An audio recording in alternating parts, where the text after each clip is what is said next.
So thank you for joining us for using Google Drive this afternoon. It's presented by the Office for Academic Innovation. My name is Mahendra Rock, and I'll be facilitating the training today. So thank you for joining us. An overview of our training today. This training session will cover how to set up Google Drive for delivering your instructional materials. This Google training is the first of a series of Google trainings that we are offering this week and in 2 weeks. Tomorrow we will be covering Google Drive in pages and in modules, and then the following day we'll be covering using Google Drive in assignments in Canvas. We also recommend the following training pathway prior to any of our training sessions, which is to go through your Growing with Canvas course found on your dashboard in Canvas, to do the Canvas orientation, create a course in Canvas, and create assessments in Canvas, also found in our video library. A little bit of housekeeping during the session. If you do have any questions, we ask that you send them via our chat. We do have members of our AI team here today that can help to answer some of those questions. You can find the chat at the bottom of our control panel, and we ask that you keep yourself muted throughout the session. If we are unable to answer any of your questions today, we invite you to attend our virtual training hours that we will have this afternoon, and we have most every day. Feel free to log in to your Canvas course. However, we will not be specifically using the Canvas course today. We will be focusing on Google Drive, but if you'd like to have it open in case you'd like to attempt to use any of the Googly features that we discussed today in your Canvas course, go ahead and navigate to lms.tamu.edu, and in the top right-hand corner, you'll click on log in, and then you'll log in with your TamuNet ID and password. As always, we recommend that you head on over to lms.tamu.edu. If you've not navigated to Canvas yet, or migrated rather to Canvas yet, there is a section on making the move to Canvas, engaging your students with Zoom, and also our training section. And I'll show you what that site looks like here. Again, it's lms.tamu.edu. And under the training and support tab, you will find our email address where you can drop us an email anytime. And you can also give us a phone call. Every week we change our training topics. We have our office hours also listed here. And then at the very bottom, we've revamped the page a little bit to make it a little more user-friendly. We have a section for Canvas training. There you will find a video library, which we are constantly adding to. There's also training on using our proctoring tools, Zoom training, and also a section for eCampus training as well. So feel free to check out that website. It has a ton of resources there for you. We hope today, by the end of the session, that you'll be able to create and upload files to Google Drive and identify best practices for organizing and sharing your files in Google Drive. So if you're not familiar with Google Drive, you might be wondering, what is it, right? And simply put, it is a cloud storage platform from Google Drive, and it is available to anyone at Texas A&M, and it offers unlimited cloud storage for any type of document. This is wonderful for being able to free up your hard drive on your computer or your personal laptop because you can store your files in the cloud. And it also helps to be able to store files in the cloud and not necessarily in your Canvas course where there are certain limitations to the amount of storage that you can have. The types of files that are supported are documents, images, and audio and video files. So why do we recommend using Google Drive? It allows for unlimited storage, like I had mentioned before. You can access it from anywhere that you have internet access. You can share files with whomever you would like to have access to them, and also decide in which way that you would like them to access your files. For example, you can allow them to just view your files, or if you'd like to collaborate with colleagues, you can also allow them editing rights to the files. You can also just allow commenting. If you were sharing a Google Doc and you wanted them to comment on the actual file, you could allow that as well. There's also a comprehensive search functionality within Google Drive that allows you to simply type in the name of a document that you're trying to find and easily pull it up. It's also extremely secure. The Drive files are protected by the same encryption and security protocols that Google uses for their other services. So it's immensely safe. So getting started with Google Drive. If you do not yet have access, I invite you to open a new tab now and navigate to gateway.tamu.edu. You will log in with your TamuNet ID and password, and you're going to go to the email settings and enable the Google Apps integration, and I'll show you how to do that now. Again, navigate to gateway.tamu.edu. And once you've logged in with your Net ID and password, you will choose email settings. Once you've chosen email settings, you'll scroll down to the area that says Google Apps. Now mine is already enabled. I've already integrated my Google Apps functionality. If it does not, you can choose to enable it here. And I'm going to be sharing this PowerPoint presentation with you at the end of the training session today. So if I'm going too fast or if you get a little behind, these directions are also in the PowerPoint presentation. Once you have enabled your Google Apps account, you will then navigate, and I'll go back to my PowerPoint so you can see, to google.tamu.edu. There is where you will actually log into your actual drive, and you'll log in with your Net ID and password. So I will go to that right now for you. I have already navigated to google.tamu.edu, and when I log into my drive, I'm already on my landing page. When you initially log into your Google Drive, if you've never used it before, this page is going to be empty. It will be blank and there will be nothing there. So I wanted to go over some of the features on this landing page of Drive. At the top is the search functionality that I described to you, where you can search any document that you're looking for. If I type in lesson, it gives me a list of anything that has the word lesson in the document or file. Below the search, you will see Quick Access. Quick Access will list all of the recent files and folders that you have been into recently. Google Drive is pretty intuitive, and it thinks that you probably or likely are using these same documents or will want to use the document that you were most recently in. Below Quick Access, you will see a folders section. My folders are set up in a grid view. These are folders that I've created ahead of time. But you can actually change that grid view to a list view. If you go up in the top right-hand corner and click on this little icon here, it will change it to a list view. So you do have that ability to change that. If I go back to grid view, beneath my folders, you will see files that I've either created or imported into Google Drive.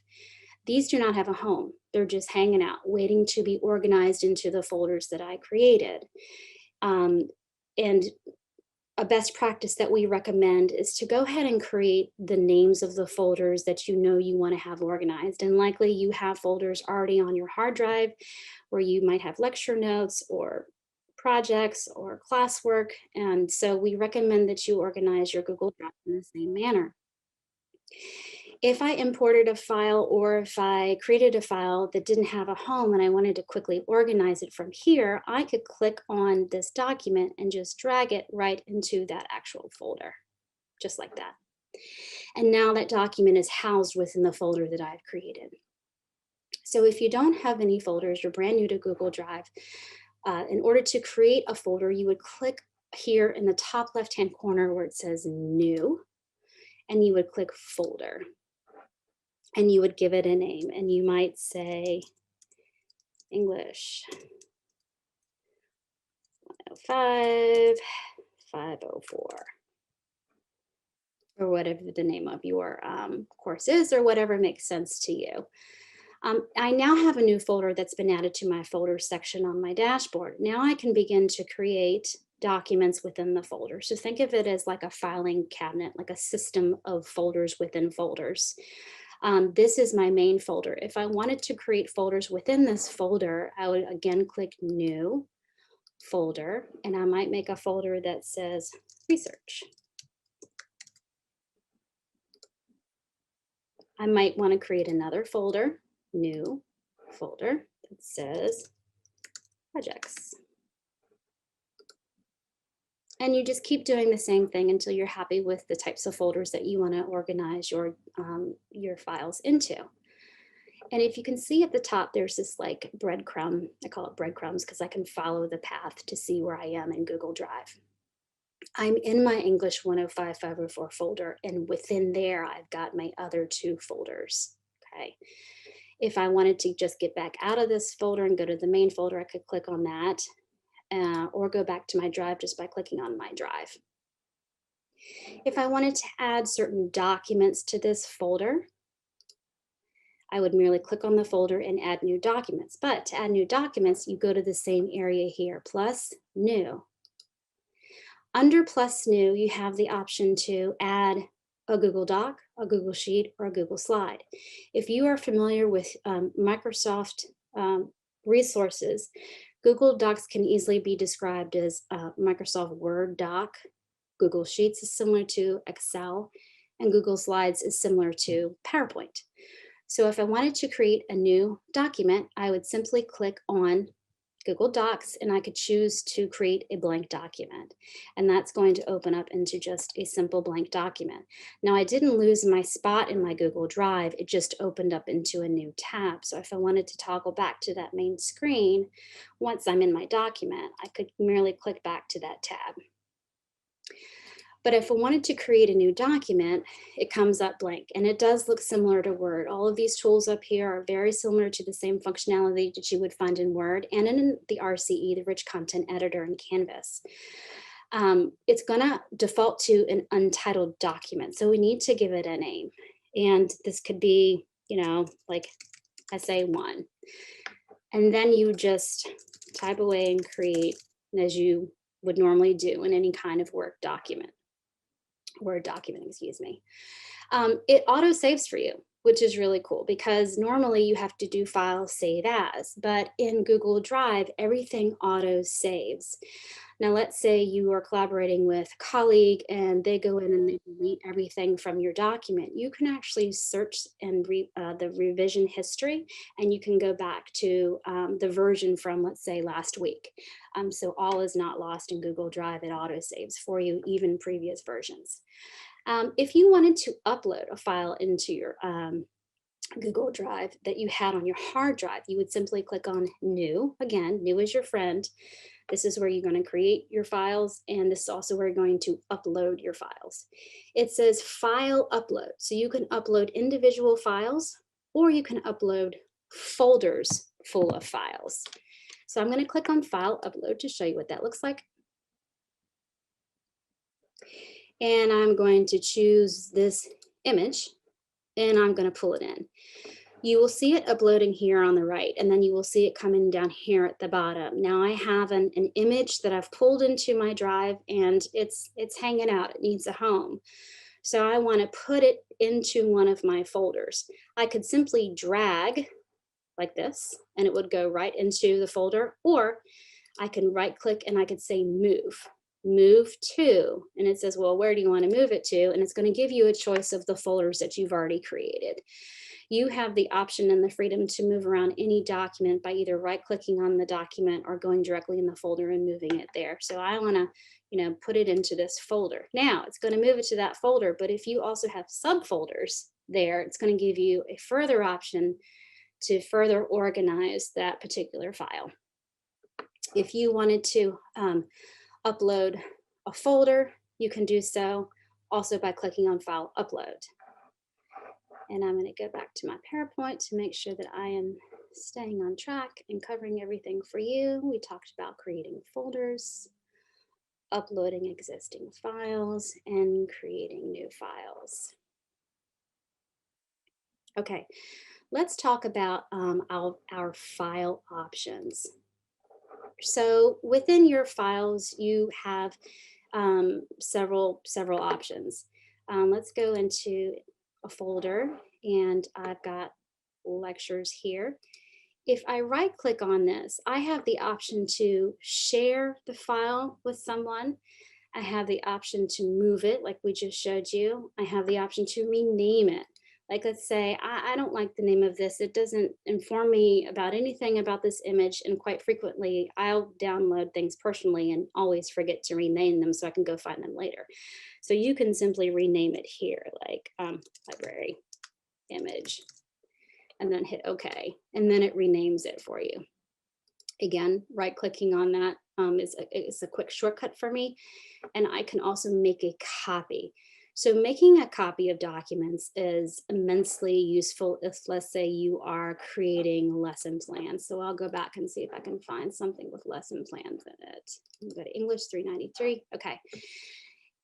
If I want to make a copy of this and I want to continue to use it without having to reinvent the wheel, I can simply go to File, make a copy, and it's going to give you the opportunity to rename this. So since I'm making a copy of it and I want to use it the following week, I'm going to say Lesson Plan Week 3. It also gives you the option to move it to a different folder. It's going to default in the folder that the document is housed, but I have the opportunity to move that to a different folder if I wanted to. I can also share it with folks that have already been added to my folder or file, and also copy the comments and suggestions that were on the original document. Then I click Create, and I have made myself a copy of the lesson. The title you'll see is changed up here, but it's the exact same content. And then you would just change it as you see fit, A, B, C, D, E, F, G, and it saves automatically again. So you do not have to worry about saving anything. The next thing I wanted to show you is that you have the ability to share with folks. You can choose to share with people either directly from the folder. You can also choose to share by clicking on this little person in the top right-hand corner with a plus sign. And you want to add somebody to the actual file or folder. You can share individual documents, or you can share the actual folder itself, and then they would have access to all of the documents housed within that folder. So I'm just going to share this particular document. Once I'm actually in the document, I'm going to click Share Here. But if I wanted to actually share the folder, I'm going to click plus. I'll show you this way. And it's going to say, great, who do you want to share it with? Here you would just merely type in the email that you would want to share, and Deanna comes up first for me. Or I might say I want to share it with Kevin today, and I would click on Kevin's name, and it's going to say, do you want to notify them that you're sharing a document with them? If you don't want to notify them, you would just click off the box. If you do want them to be notified, you can actually add a personal message. Hey, Kevin, this is for you. Please review.